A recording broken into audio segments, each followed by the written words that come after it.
Pozdrav svima, dobrodošli na još jedan Facebook Live vijesti.hr. Danas je s nama gospodin Ivan Rendulić, osnivač aplikacije Gigli. Gospodine Renduliću, što je to Gigli i kako ste došli na ideju za aplikaciju? Dobar dan, pozdrav svima. Hvala što ste me pozvali da sudjelujem u ovim vijestima. Gigli je mobilna aplikacija, mobilno tržište rada takozvano, koje omogućuje mladim ljudima, starim ljudima brže i mnogo jednostavnije rješavanje svakodnevnih zadataka. S jedne strane, a s druge strane omogućuje studentima i ljudima koji su trenutno nezaposleni brzu i lakšu zaradu novca. Pa kako funkcionira aplikacija? Vrlo jednostavno. Na primjer, recimo da trebate jednostavnu košnju trave, da vam se ne da ili niste u mogućnosti. Uzmete mobitel, kreirate novi gig, odnosno novi zadatak, kažete u mobitelu, podesite postavke kada vam treba košnja trava i koliko ste voljni platiti nekome da vam to isto napravi. U tom trenutku Gigli software, aplikacija, stavlja taj gig u sustav, Gigli sustav, i svi obližnji gigleri, takozvani ljudi koji su spremni odrađivati takve stvari, dobivaju push notifikaciju i mail notifikaciju.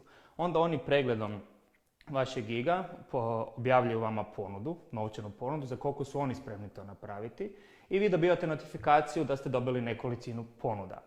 U tom trenutku samo jedino što je potrebno je odobriti jednog od giglera, odnosno radnika, i uplatiti depozit kako bi radnik bio siguran da će novac isti zapravo i dobiti. Na taj način pružamo sigurnost i transparentnost samog marketplace-a.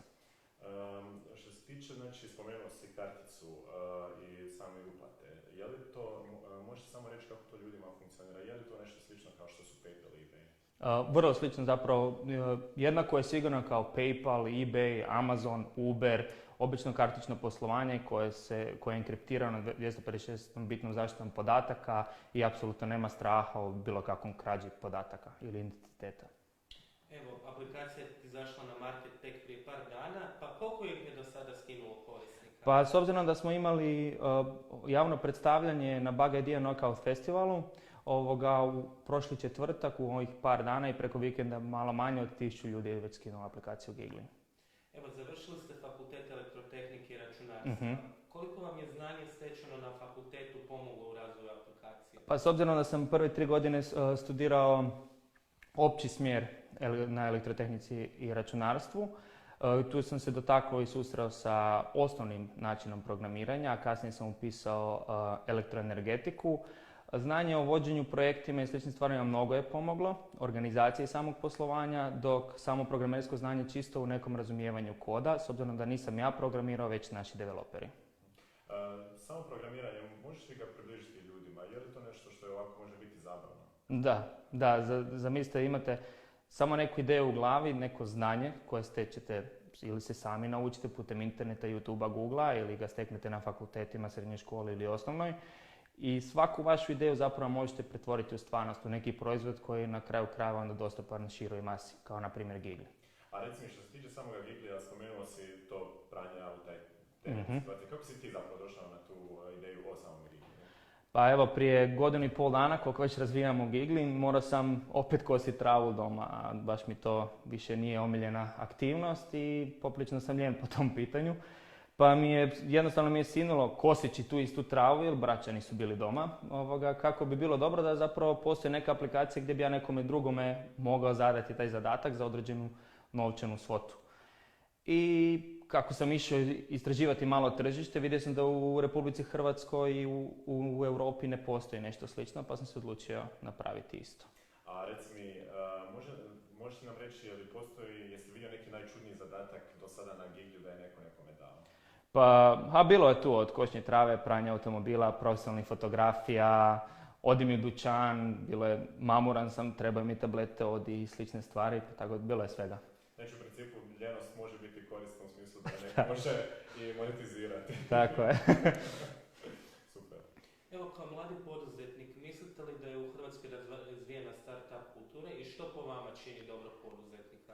Pa, evo, za početak da krenemo od kraja, dobrog poduzetnika, upornost, ponekad tvrdoglavost, razumijevanje, spremnost na rizik, emocionalna inteligencija, ponajviše u radu s ljudima i slično. I kako se to kaže, snalažljivost među najbitnijim stvarima. I evo rekli ste ove karakteristike s kojom se vi najviše poistovjećujete. Snalažljivost, upornost, tvrdoglavstvo. Možda čak i spremnošću na rizik. Evo, tko vam je bio najveća podrška za vrijeme razvoja aplikacije? Definitivno moj otac i uže obitelj koji su, osim što su dobrim dijelom financijska pomoć bili, kak se kaže, full friends and family. Ja sam imao uglavnom family i vlastita sredstva. A je li bilo teško objasniti svojima doma što želiš napraviti s ovom aplikacijom? To je jedno jako dobro pitanje. Je i nije. Onda kad smo konkretno došli do nekog zadatka, kad smo se onda malo suprotstavili pa rekli eto da sad postoje Gigli, sad to ne bi morali raditi, mi mogli bi, onda je došao onaj kliker. Idemo. Je li tvoj tata bio jedan od prvih Giglera koji se registrirao? Nije, on je prvi koji treba nekoga nešto napravi, da. Mislite li da je domaće tržište u biti dovoljno veliko za razvoj mobilnih aplikacija? A gledajte, u smislu Giglija, vjerujem da je, pošto je Gigli jedno lokalno središte, treba biti lokaliziran zbog paralelnog rasta ponude i potražnje, kako bi taj marketplace bio funkcionalan. Mislim da je Zagreb jedan dobra početna točka. Da li su drugi gradovi u Hrvatskoj dovoljno razvijeni, da li ima dovoljno popularizacije, da li je to dosta centralizirano, nisam siguran. Stoga nakon Zagreba Gigli se planira proširiti još nekolicinu gradova, praćen primjerom Ubera, znači Dubrovnik, Split i sličnim gradovima. Dalje nam je cilj europsko tržište, na kraju krajeva Amerika i globalna dominacija. To širenje, bi li to bilo na područje Balkana za početak ili bi odmah išlo na zapadnu Europu? Prvo bi išli definitivno na Lijepu našu, a zatim po Europi. Što nekakve istraživanja govore? Je li postoji tržište za takvu aplikaciju? Jesu li ljudi dovoljno ljeni da mogu da je koriste? Pa ne radi se tu samo o osobnoj ljenosti, na primjer, što je meni dovelo do same ideje, već se radi o neimanju vremena. Danas ljudi žive poprilično urbanim i dinamičnim životom, bude se od 7 radi do 7, jednostavno ne stignu obaviti sve svoje dnevne obveze. Zamislite vi danas sad recimo trebate pokositi travu, otići do dućana, pofarbati ogradu, pokrečiti kuću, bilo kakvi mali gig, mali zadatak, oprati auto. Za vrijeme posla vi možete jednostavno kreirati gig, kažete nekom da dođe, dobite ponude od provjerenih ljudi koji imaju već testimonijale, znači recenzije, ocijenjeni su ko na primjer na eBayu i na Amazonu, osoba vam dođe, opere auto, vrati ga natrag, vi ste napravili nešto za vrijeme dok ste radili. Sve je pitanje samo omjera vremena i koliko ste spremni platiti za isto. U principu ono što možemo primijetiti je da ti na neki način stvaraš dodatni prihod svim ljudima koji ga žele zaraditi. Tako je. Koliko ti zapravo država pomaže u svemu tome? Ti na neki način stvaraš nekakva nova radna mjesta, mogli bismo to čak tako reći. Pa možemo to tako reći. Da li mi država pomaže?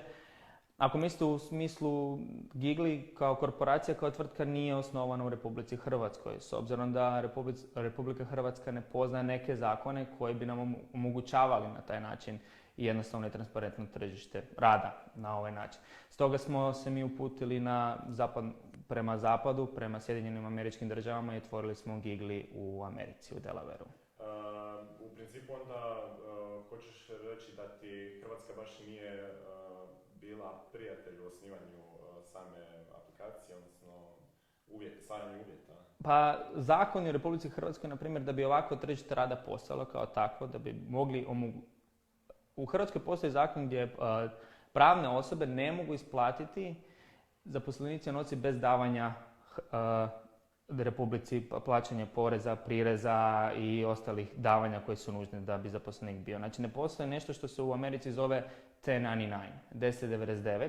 To se zove, na tom principu funkcionira Uber, na tom principu funkcionira TaskRabbit i slične freelancer, Odesk i slični online freelance sajtovi.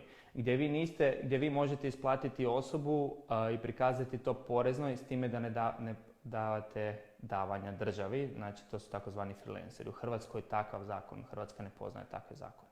Pa možeš li nam reći, očekuješ li od nove vlade ikakvu promjenu po tom pitanju? Reci. Oni su pokazali nekakav senzibilitet prema poduzetnicima, odnosno pokazuju sada u najavama, misliš da se to može realizirati? Pa ja se iskreno nadam da će se nešto u tom smislu realizirati, jer bi to bila od velike pomoći mladim poduzetnicima, a i vjerujem postojećim. Birokracija prepostavlja veliki problem u cijeloj toj priči. Pa sve je puno sporije nego što sam imao iskustava vani, no trenutno predstavlja isto tako veliki problem. Možete nam za recimo usporedbu reći kako izgleda osnivanje firme u Americi odnosno na Hrvatsku? Mogu, vrlo jednostavno. Uzmite telefon ili bilo koji uređaj koji ima vezu na internetu. Smo otvorili C korporaciju gdje smo si izdali oko 10 milijuna dionica i otvorili smo bankovni račun u roku od 2 tjedna. Kompletno od početka do kraja, s time da nismo imali posjet Americi, dok u Republici Hrvatskoj imao sam iskustva sa svojim prijateljima trajala po 2 mjeseca nekada. Znači razlika je evidentna. Evidentno, da, vi procjenjavate. Ok, reci mi što se tiče samoga tržišta u Americi, misliš da Gigli može tamo uspjeti jer je konkurencija dosta velika? Pa vjerujem da može, kao i svako drugo, na primjer taj freelancer Odesk, tržište u Americi je 380 milijuna ljudi, to je veliko tržište, kako je ponuda i potražnja, kako smo mi lokalni, ima jako puno gradova, jako puno ljudi u Americi i mislim da uvijek ima mjesta za jednog ili više igrača na tržištu. Ponekad je bolje biti drugi nego prvi, jer kada ste prvi onda morate naučiti tržište na nešto novo, a kada ste drugi uvijek imate na neki način mjesta za svoj market share. Pa evo, uskoro se približavamo kraju, pa kakvi su planovi za budućnost aplikacije? Pa evo, kako smo već spomenuli, prvo Zagreb, neka krucijalna masa korisnika, onda još nekolicina gradova u Republici Hrvatskoj, a zatim po Europi, cilj nam je Njemačka, Berlin, Frankfurt, onda možda i Pariz i tako dalje. Reci mi, ovako gledateljima nam objasni, kako mogu oni vidjeti više informacija o Gigliju?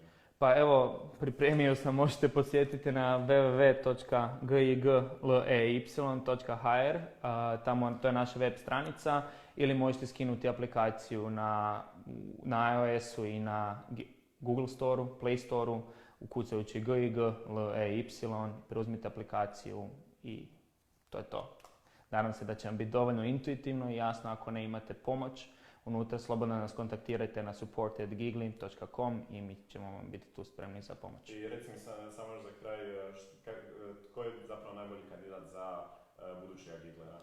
Pa za budućeg Giglera, odnosno osobu koja odrađuje zadatke su, pa moja neka ideja je studenti koji trenutno se bave puno studentskim poslovima, koji imaju dovoljno vremena, posebno ako ne uče redovito, kako nisam učio ni ja, mislim da to njima ostavlja dovoljni prostor da si dodatno nešto zarade. Super. Ivane, hvala ti velika na ovom. Hvala vama.